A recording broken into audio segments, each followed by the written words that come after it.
Edu, ano nga ba ang sakit? Beyonce, nag-aalala. Edu, kailangang magpa-x-ray?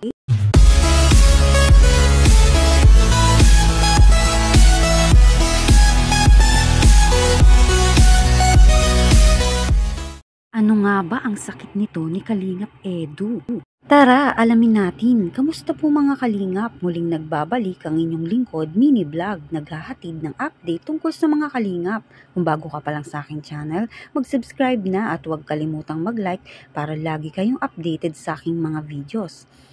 At patuloy po natin na suportahan ang founder po ng Kalingap na si Kuya Val Santos at Kalingap Rob dahil alam naman natin na madaming natutulungan sila na mga kababayan natin. Araw-araw po natin na suportahan at panoorin ang kanilang mga videos. Matapos nga po ang house blessing kina Beyonce, nakakalungkot naman na balita ngayon. Papa Eds may sakit.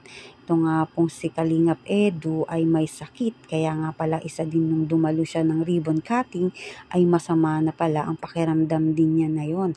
Alam natin syempre na ayaw naman ni Papa Eds na wala siya sa house blessing nila Beyonce. Kahit yun pala ay masama na ang pakiramdam niya. Kaya alam natin na napakasipag nito ni Kalingap Edu at busy nga po sa pag-aasikaso dito nga kina Beyonce dahil sabi nga niya, partner sila syempre, di ba? Kaya laging madami nga po itong ginagawa at maraming dinadala dito kay na Beyonce na lalo na nga po yung mga bigay ng mga sponsor dinadala niya kay na Beyonce at hindi lang yon kung saan nga po si Kalingap Edu makakatulong ay nandoon din si Kalingap Edu.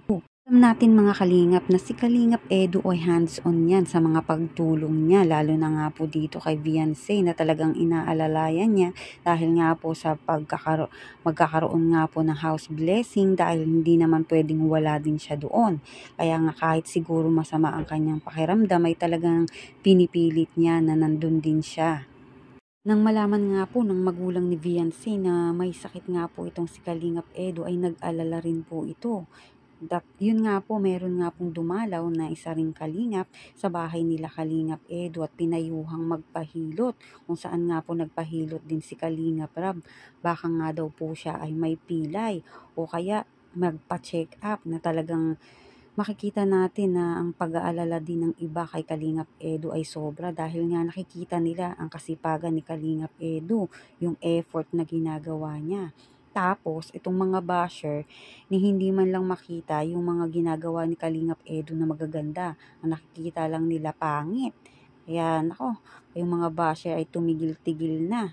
Alam mo yun, yung kahit na masama na yung pakiramdam niya, talaga namang tuloy pa din dahil alam niyang malaking tulong sa pamilya ni Beyonce ang kanya nga pong presence doon sa gagawin nga pong house blessing.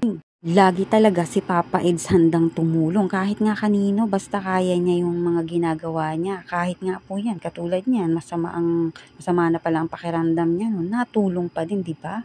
Ayon nga kay Kalingap Edu, masakit nga daw po ang kanyang tagiliran na baka nga siguro naipitan ito ng ugat or kaya lamig sa katawan dahil nga dapat talaga magpahilot or magpatingin sa doktor si Papa Edu para nga po malaman natin kung ano nga ba ang dahilan dahil alam natin pag-ipit nga po yung paghinga natin ay may lamig yan or may naiipit na ugat nga po.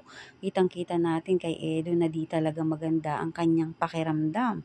Alam naman natin gusto natin maging malakas at maging masigla na ulit itong si Edu dahil maraming nag-aantay sa kanya na mga beneficiary niya, na mga tinutulungan niya na kaya talaga kailangan ng magpagaling itong si Kalingap Edu. Tingin ko para malunasan agad yung sakit ni Kalingap Edu, kailangan niya ng Kispirin. Alam niyo yun, si Beyonce dapat nandun. Baka sakaling mabilis na paggaling ni Kalingap Edu. Pero alam natin na si Beyonce ay nag-aalala dahil nga po sa nalaman niya na masama nga po ang pakiramdam ni Kalingap Edu. At si Edu nga po ay humihingi nga po ng pasensya kay Beyonce dahil di nga po niya rin maihatid itong si Beyonce. Kaya talagang si Edu ay dapat nang magpagaling para nga po sa lahat ng kanyang tinutulungan at mga nag-aantay sa kanyang mga beneficiary. Kaya huwag na po kayong mag-alala, gagaling po ng mabilis itong si Kalingap Edu. Kailangan lang nito ng pahinga upang magbalik ang kanya nga pong lakas.